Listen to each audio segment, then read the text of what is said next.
Hello friends, स्वागत आहे तुमचं आणखीन एका नवीन व्हिडिओमध्ये। तर आज ना आपण मस्त चटपटीत असा छोले मसाला कसा बनवायचा हे पाहणार आहोत। तर सकाळच्या घाई गडबडीमध्ये टिफिनसाठी काहीतरी चटपटीत असं द्यायचं असेल तर अशा पद्धतीने मस्त गरमागरम आणि चटपटीत छोले मसाला एकदा ट्राय करून पहा। मग डबा स्कूलचा असो किंवा ऑफिसचा असो, मस्त चटपटीत अशी भाजी डब्याला असली की सगळेच खुश होतात। तर अगदी शॉर्टकटमध्ये चवदार असा छोले मसाला कसा बनवायचा हे पाहण्यासाठी हा जो व्हिडिओ आहे तो अगदी शेवटपर्यंत नक्की पहा।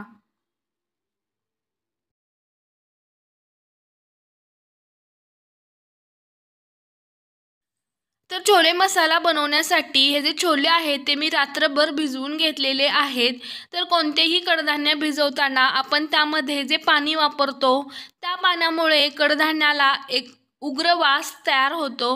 हा जो वास आहे तो निघून जाण्यासाठी कोणतेही भिजवलेले कडधान्य असो ते भिजल्यानंतर 2 ते 3 वेळा स्वच्छ असं धुवून घ्यायचं आहे, जेणेकरून त्याचा वास निघून जाईल।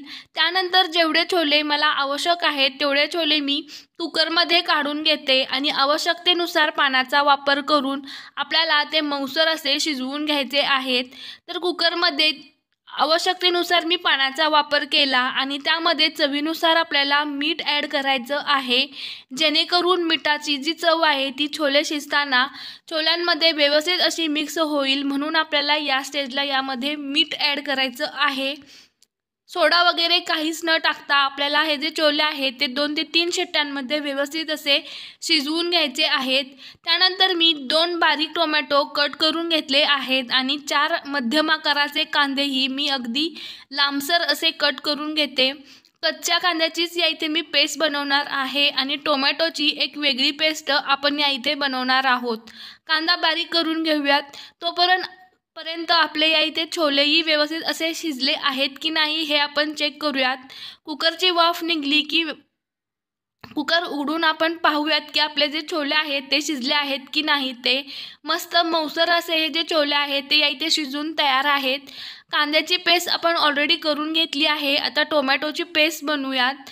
आपल्या ग्रेव्हीला मस्त घट्टसरपणा आणि एकसंध असापणा यावा यासाठी या इथे मी शिजवलेले जे छोले आहेत त्या छोल्यांपैकी 2 ते 3 चमचे छोले यामध्ये ॲड करते आणि स्मूथ आणि एकदम बारीक अशी पेस्ट या इथे आपल्याला वाटून घ्यायची आहे।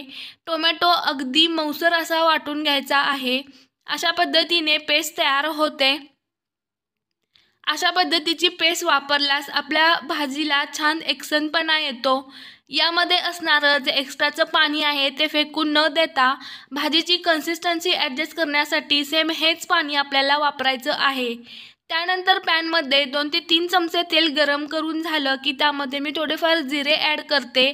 जिरे व्यवस्थित असे फुलले की 4 ते 5 कढीपत्त्याची पाने यामध्ये ॲड करायची। कढीपत्ता व्यवस्थित असा फुलला की 1 हिरवी मिरची अशा पद्धतीने कट करून यामध्ये वापरूयात। मिरचीचं प्रमाण आवडीनुसार कमी जास्त करू शकता। त्यानंतर आलं लसूण पेस्ट मी यामध्ये ॲड करते। आलं आणि लसूण यामध्ये असणारा जो कच्चेपणा आहे तो दूर होण्यासाठी आपल्याला एखाद मिनिटभर तरी आलं लसूण व्यवस्थित असं परतून घ्यायचं आहे। या इथे मी सुरुवातीला कांद्याची पेस्ट भाजून घेते। या इथे आपण कच्चा कांदा वापरलेला आहे, त्यामुळे तो भरपूर वेळ आपल्याला अगदी तेल सुटेपर्यंत भाजून घ्यायचा आहे।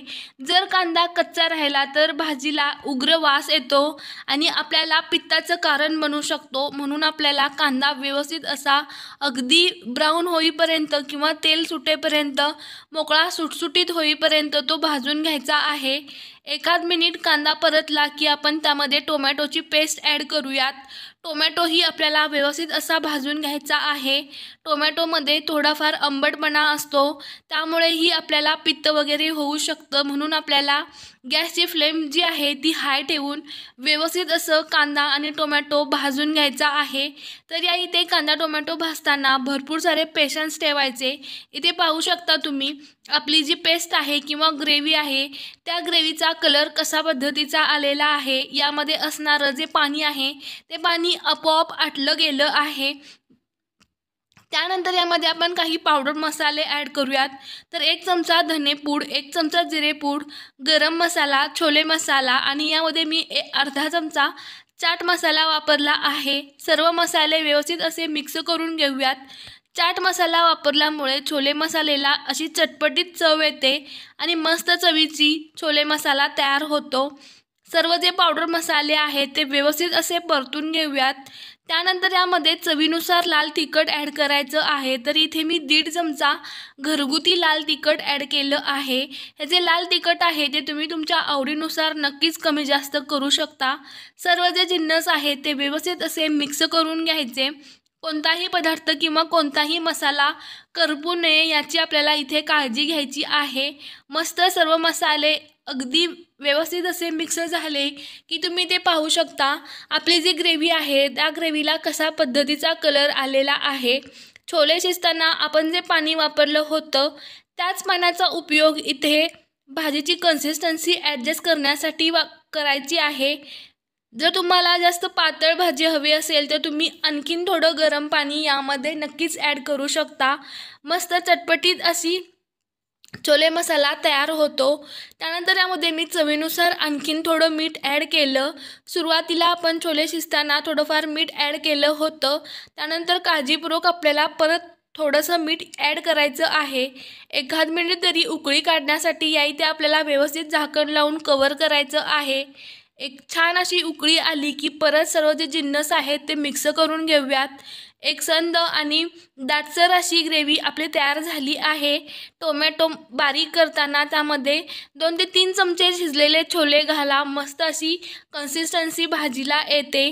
त्यानंतर कसुरी मेथी क्रश करून मी या ग्रेव्हीवरती टाकते। कसुरी मेथीमुळे छान फ्लेवर येतो कोणत्याही ग्रेव्हीच्या भाजीला। त्यानंतर फ्रेश अशी चिरलेली कोथिंबीर ही मी यावरती वापरणार आहे। कोथिंबीरमुळे ही अगदी फ्रेशनेस येतो आणि अगदी रिचनेस येतो कोणत्याही भाजीला किंवा ग्रेव्हीला वगैरे। सर्व जे जिन्नस ग्रेव्ही वगैरे व्यवस्थित मिक्स झाली की वरतून कोथिंबीर ॲड करते।